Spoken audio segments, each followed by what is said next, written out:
Con xin anh bánh mì của anh không cho con hả? Hả? Anh rô xấu quá à. Có miếng bánh mì không cho em. Mẹ lấy cho em nha. Nha. Mẹ lấy bánh cho em nha. Thương không cô chú? Có bánh mì thôi. Không anh không ôm.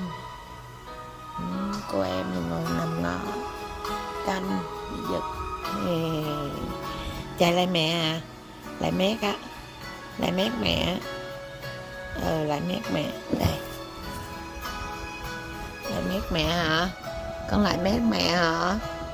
Anh không cho con hả? Anh Rô không cho con hả?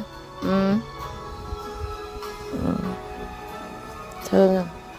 Lại mét mẹ.